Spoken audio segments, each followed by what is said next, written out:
Welcome to Cavernoma Chronicles, episode 3. I have had a rough day. I woke up, or I guess yesterday I started feeling like kind of crappy. Like I had a headache and I was just feeling kind of like blah. And then I was kind of scared to go to sleep last night. I eventually fell asleep around like 1:30 or 2. Like I was so tired, but I was like fighting it so hard. And then I woke up at 6, super nauseous and just still like not feeling good. I stayed up for another hour and then eventually I fell back asleep and I woke up at like 9:30 or 10, I think. And I was just like, oh my god, nauseous, headache, like my heart was pounding. I had a weird swallow, which immediately made me panic because my cap is in my brainstem, which is literally like the breathing and swallowing and everything else center. So I was like, this is it, here we go again. Called my parents. They were like, go to the hospital, and then they're like, and we're gonna move you home over the summer. Like, this is just, you're too far, like we can't get to you if we need to. Stuff like that. So then I hung up and immediately started crying because first I was terrified that this was happening all over again. Second, I was terrified that this was happening all over again and my parents were 3 hours away. Third, I was kind of like just annoyed, not at them, but just like at this whole situation. Like, I literally have 1 semester left until I graduate. I just want to finish here and then be done and move back home after that. Like, I just want to make it here and graduate here and then be done. So that's still up in the air right now, but anyway, cried for a little bit, texted my doctor, went in to see her. She did a neuro test and just like asked me what my symptoms were. She said I was neurologically stable, but just to be sure, she suggested an MRI that day, like today. But the place that she referred me to yesterday, because my appointment was yesterday, they weren't going to get back to me for like a few more days. And she was like, with the weekend coming up, like I just don't want to risk it. Like, go to the hospital like right now and get one there. So I was like, okay. So off to the hospital I went. I was in a hallway bed, which was fine. Got some warm blankets, got my IV.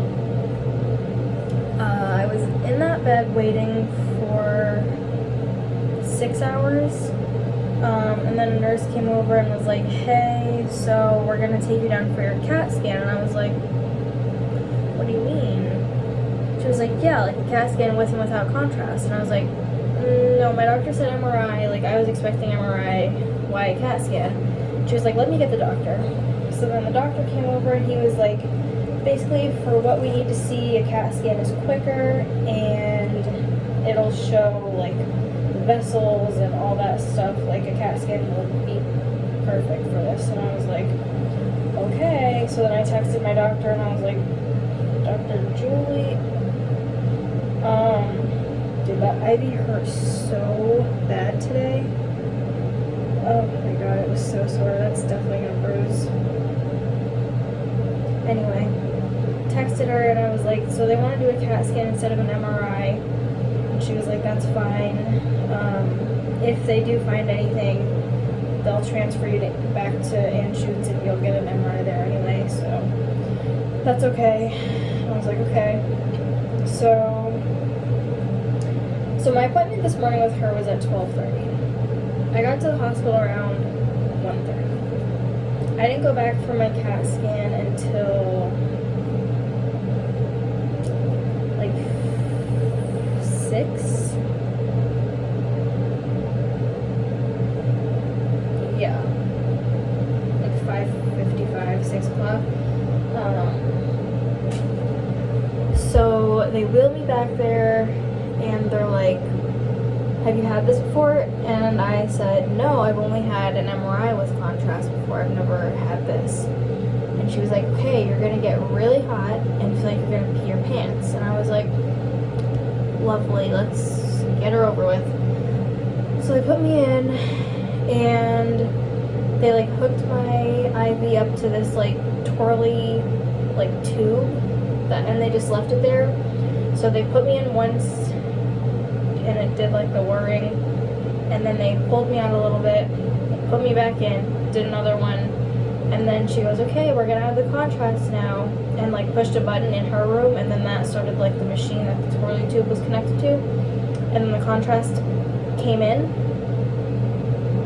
Oh my god, I literally felt like Pepper Potts from Iron Man 3. I was on fire. Like somebody threw me into an inferno. I have never been that hot in my life. Like unbearable, overwhelming hot. Like if you touched me, you would say ow. Like that's how hot I felt. It was ridiculous. It was kind of terrifying, honestly. And then the pee in your pants sensation, that was weird. It was like really like alarming for like a few seconds, and then it really felt like pressure on your bladder, like I'm gonna pee. And then it went away, and then she pulled me out. She's like, okay, we're done, how are you feeling? And I was like really hot, like ripping the blankets off me. And then she's like, okay, it should start to go down. And like as soon as she said that, like I was like, okay. And I noticed it did start to like go down, but man, that I never want that again.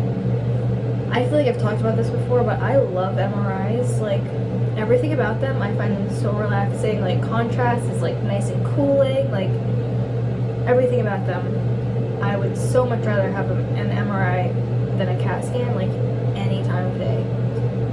And then with contrast involved, like MRI hands down. Like I do not want any more CAT scans. But that was that. It was like a 3-minute thing. They wheeled me back to my little hallway bed, and they're like, okay, wait here for 30 or 40 minutes, and then the doctor's gonna come over. So we waited, and the nurse came over, and I was like, yo, can I get this IV out? Because it was hurting so bad. And she's like, let me ask the doctor. And then the doctor came over, and he was like, your scan looks great, your blood work is great, like, everything looks great. And I was like, okay, that's a relief. And then I was waiting to get discharged for another 45 minutes, and eventually I like walked up to the counter and I was like, hey, I'm still here. And I'm like, oh my god, thank you so much for your patience, like we'll be right over. They're over like 10 minutes later, got me my papers. They're like, okay, so these headaches, like that seems to be your new symptom. And I'm like, yay. So that's fun, but whatever, we'll deal with those as they come up. Yeah, she gave me my paperwork, let me go, and I was so hungry because my parents were like, eat something before you go to see Dr. Julie, like we don't care what it is, eat something. So I made a bagel at 11:45, 12 o'clock, and then that's all I had today. I didn't have any water. Like I was not like, okay, I knew they said probably go to the hospital, or they told me to go to the hospital, and I was kind of expecting to go to the hospital because I packed a go bag, but I didn't have any water in preparation. Those veins were screaming. So yeah, it was now 6:45, I want to say. 6:45, 7 by the time I got discharged and like walked out of the hospital. So it had been like 6-7 hours since I had eaten.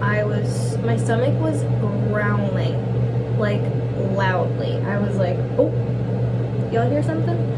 It was bad. And you can't have any water or food when you're in there, because if you're on an IV, well, basically for me, anytime I'm in there and I'm getting a scan, I'm sure this is normal, but you have to be NPO in case you have to have surgery based on like the results of your scan. So I was starving. Immediately went to get a burrito and a large horchata. now I'm literally crashing so hard. I changed my septum back to my regular because I put in the retainer on the car on the way there, just like the plastic one. So I switched that back out. This I left in because it's implant grade titanium and they didn't say anything. And now I want to sleep so bad. My eyes are so like heavy and tired and dry. Probably because of the crying earlier, but also just because it's been a long freaking day. But I have to do my tuition reimbursement because I finally got all the like information for that in. So finish that up, send it in tonight, and then I can pass out. So yeah, I also want to get cold stone later, so I'm hopefully gonna do that because I think I deserve it. It has been such a long day, but yeah, thanks to everyone who checked on me. I am good. Sorry mom and dad for freaking out again. And yeah, that's pretty much all I got. I'm ready to sleep for 18 business days, so I'll probably see you tomorrow.